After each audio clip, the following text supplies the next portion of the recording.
recording this, we're recording this right now. I like to try to experiment with a little bit of my reviewing things, so I have decided that instead of doing a formal review for Megamind versus the Doom Syndicate, I think that's what it's called. I know it's been a while since it came out. I wanted to figure out what to do something special for this, so I'm gonna play a round of Fortnite while I do it. And I'm gonna incoherently ramble about the movie unedited, and then once that is done, well actually I will decide to finish whenever I get eliminated in a round. So I'm gonna figure that out. So Megamind 2, I guess that is Megamind 2, they had basically really marketed the hell out of it that it was going to be an original, like, theatrical movie, I guess, like, and mainly in terms of, because you know DreamWorks does a lot of those like spin-off shows, usually in between like sequels they do for their movies, like in between the first Puss in Boots movie and the second one they had like a Netflix show for it, and apparently it wasn't that good, but it was enough to like keep the brand going until the Last Wish came out, which pretty good movie overall if you ask me. And they do it for a lot of their shows. I'm pretty sure they did like a Bad Guys holiday special or whatever. I still haven't seen the Bad Guys though. I need to see that. But either way, it feels weird doing it for Megamind because, to my knowledge, there isn't gonna be like a full-on theatrical movie for it in terms of like, this is what we're doing. They really hyped up this Megamind movie in terms of like what the vibe is. This isn't tougher than I thought it would be, actually, trying to like focus on this and also like ramble on about this thing.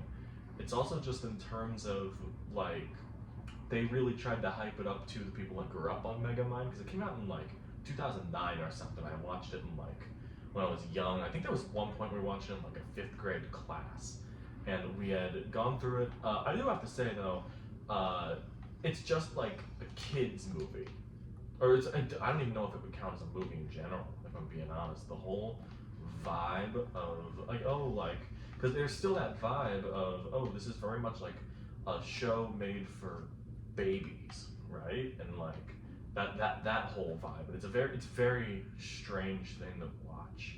And I didn't watch the show because the whole movie is basically a backdoor pilot for a show, which honestly, just going about it, I wouldn't really care about it if they did. If they full on marketed it as Megamind 2, and the fact that they did makes it so much worse. You know, just like, oh yeah, like, hey, like you grew up on this movie, go and watch it, and it's just gonna be like streaming garbage for Peacock. Yeah, Peacock, that's what this is on, and it's not really that good. Man, this really is tougher than I thought it'd be. Yeah, I have no words, other words other than like, I gotta start going through this to see like, oh my god, well, I killed someone. I did it. This is a successful experiment so far. I really enjoy this format in terms of like, this is what we're doing. I had a whole bunch of notes typed out for this originally because I was just gonna do like a regular review of it. But if the people over at DreamWorks Animation Television ended up not giving crap, I might as well not either. And I think we're gonna call it right there, because I'm dead. That was a fun little experiment.